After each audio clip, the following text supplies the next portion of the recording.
5 seconds. Start. In the instant case, here the allegation was of incorrect periods of experience mentioned in the certificates.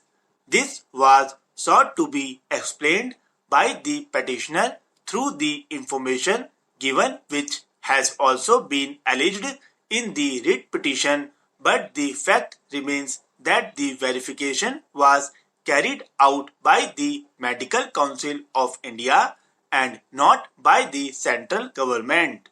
It is in this context that an opportunity by the Medical Council of India was necessary to be given for confronting the petitioner with the material that was to be used in this regard to withdraw the recommendation.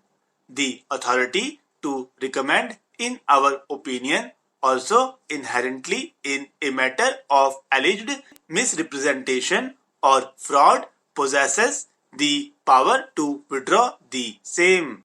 Such power deserves to be read to uphold the object and purpose of the function assigned to an expert body to recommend, namely the Medical Council of India.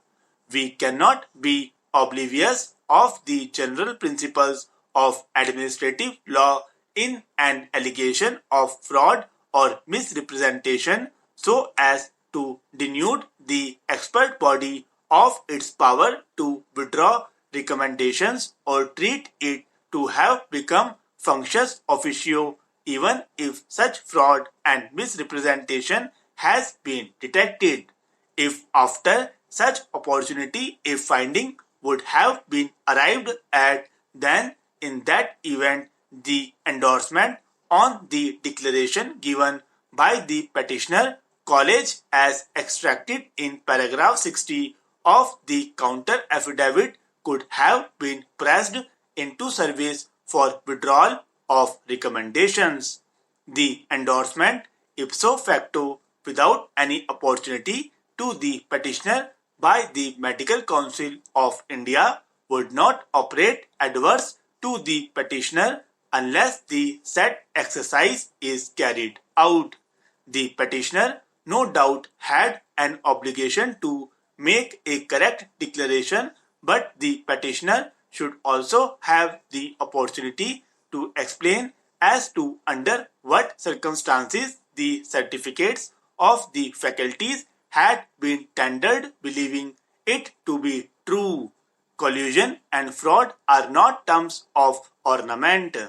They entail serious consequences, and in such matters where the penalty is harsh, then the observance of the principles of natural justice becomes more necessary. It is for this additional reason as well that we endorse the ratio of the view taken by the full bench of the Delhi High Court to be attracted herein. To us, it appears that the central government also overlooked this aspect of the matter while proceeding to communicate the decision impugned herein dated 29/2016.